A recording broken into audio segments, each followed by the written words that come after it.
Hello, friends. What would you do if one small mistake opened the door to a completely different world? John is a poor college student who dreams of escaping his ordinary life. One day, while spending time with his friend Slow, he crosses a river and discovers a world filled with mansions, wealth, and power. But everything changes when he saves a little girl from drowning and meets Elisabeth, a beautiful girl from a rich family who is hiding deep pain of her own. Soon, John is pulled into love, secrets, crime, and dangerous choices. But the biggest question is, will this new world give him the life he wants or destroy everything he has? The story opens with a young man named John. One day, he tells his friends Slow to get ready so they can meet their friends at the beach, play basketball, and spend some enjoyable time together. After the game ends, everyone decides to return home. However, John and Slow choose to stay behind for a little longer. Slow then suggests that they go across the river to look at the grand houses and wealthy families living on the other side. Since both John and Slow come from a poor neighborhood, the lifestyle across the river feels almost like another world to them. Their only problem is that they do not know how to cross the river. After looking around, they notice that someone has left a boat near the shore. Without thinking much, they decide to take it and use it to reach the other side. Once they cross the river, they see huge mansions, elegant homes, and the comfortable lives of rich people. As they look around, both boys begin imagining how wonderful it would be to live that kind of life someday. While they are there, John and Slow notice a group of young people jumping into the water. Suddenly, one of them accidentally lands near a little girl, causing her to panic and begin drowning. Without hesitation, John jumps into the river to save her. At the same time, Slow brings the boat closer so they can pull her out safely. The little girl's name is Patricia. After rescuing her, John and Slow take Patricia back to her father, Frank, who becomes extremely thankful to them for saving his daughter. Frank invites John and Slow to his house so John can change into dry clothes. When they arrive, they realize that Frank is a very wealthy man who lives in a beautiful and expensive home. Frank takes Patricia to her room while John waits for him to return. Suddenly, John sees a beautiful girl named Elisabeth. She is Frank's elder daughter, and she seems surprised to find John and Slow inside her father's house. Frank explains the situation to her, gives John dry clothes, and later insists on taking both boys back home himself. The next day, Elisabeth and Frank welcome Elisabeth's grandmother, who has come to stay with them for a few days. It is clear that Elisabeth is still carrying some sadness, though the reason is not immediately revealed. During breakfast, her grandmother irritates her by asking which university she has chosen and by pressuring her to attend a specific one. Frank steps in and tells his mother to let Elisabeth decide what she wants to study. He also shares that he has decided to sell their luxurious house. Elisabeth supports her father's decision, but her grandmother strongly disagrees and argues that their problems could be solved simply by hiring someone to look after the house. Meanwhile, John is at home speaking with his mother and stepfather. His stepfather asks him which university he plans to attend. John says that he has applied to a drama school. His stepfather immediately makes fun of him and mocks his dreams. John's mother, however, encourages him. She tells him that he is talented in theater and that choosing that path is a good decision. Still, his stepfather's hurtful words leave John upset. Later, John meets his friends and finds out that they are planning to rob Frank's house. The idea comes from Slow, who noticed how rich Frank was when they visited the house after saving Patricia. John strongly objects and says that Frank treated them kindly and does not deserve to be robbed. Slow replies that all rich people are the same.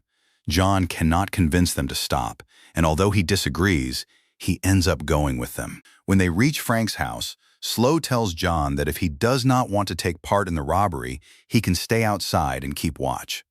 John refuses to remain outside and enters the house with them. The group begins taking valuable items.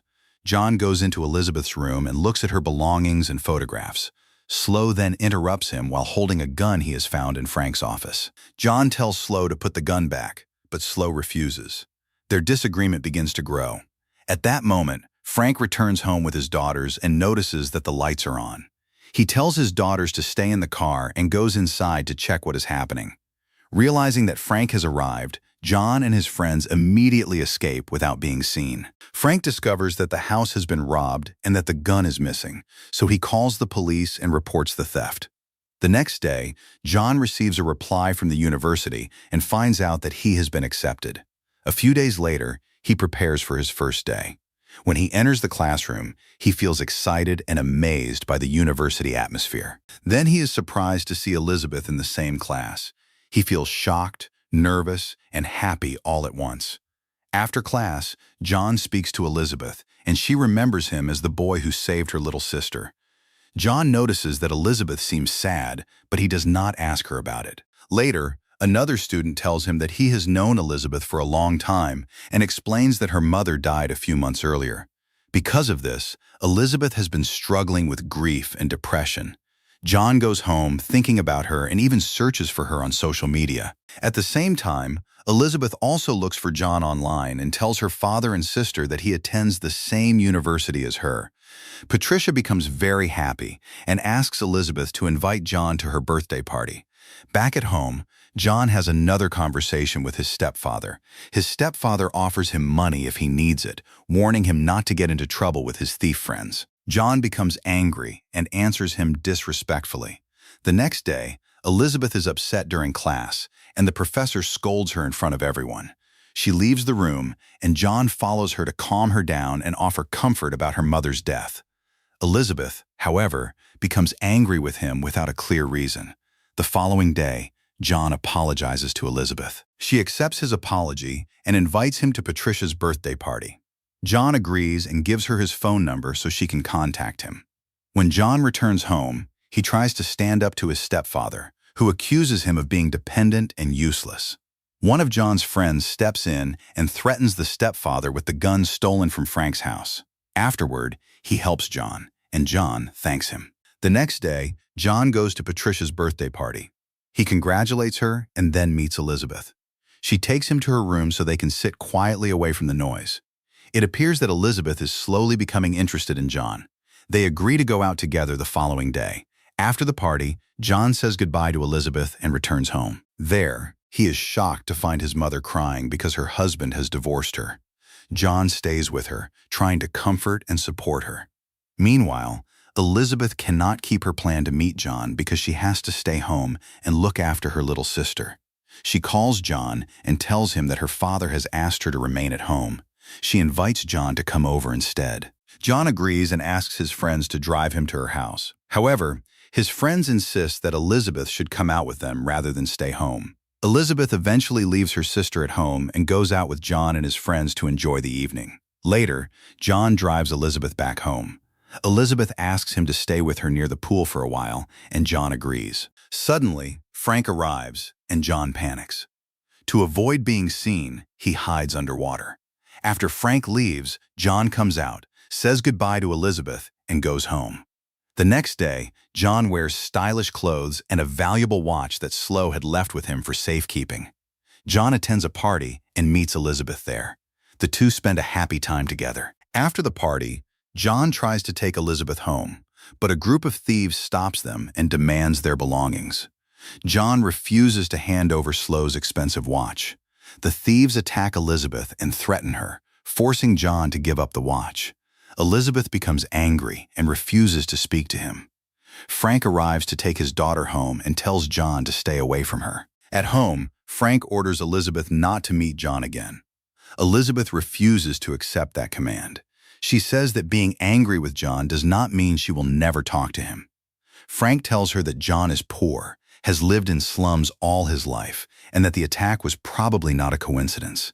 Days pass, and John notices that Elisabeth no longer comes to university. He has been waiting for a chance to apologize, so he decides to visit her house.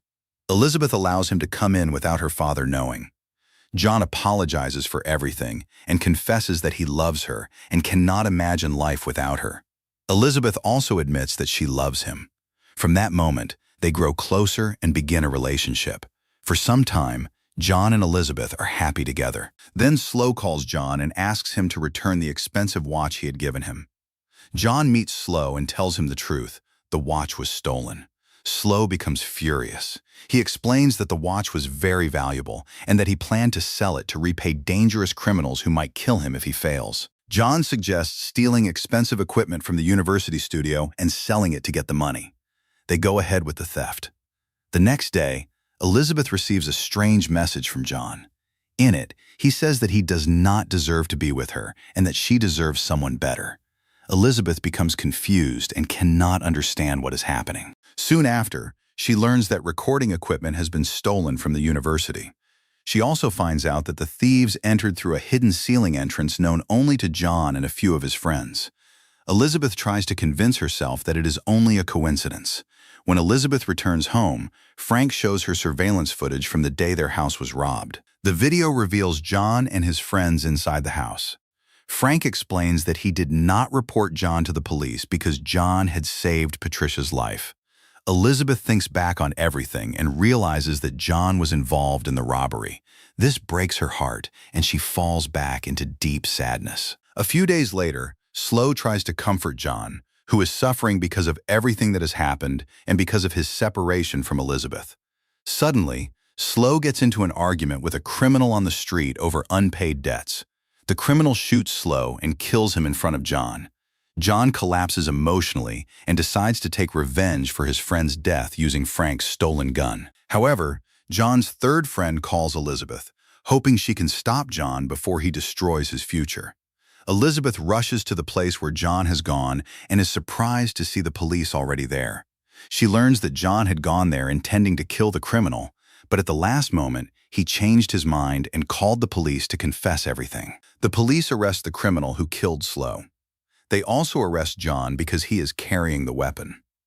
Elisabeth then gets on a motorcycle and places herself in front of the police car. The officers try to move her away, but she refuses. Finally, they arrest her along with John. Elisabeth's plan is to remain in custody with John so that her father, Frank, will be forced to use his influence and wealth to release them. She hopes he will also help clear John's name of all charges, allowing her and John to live together in the future.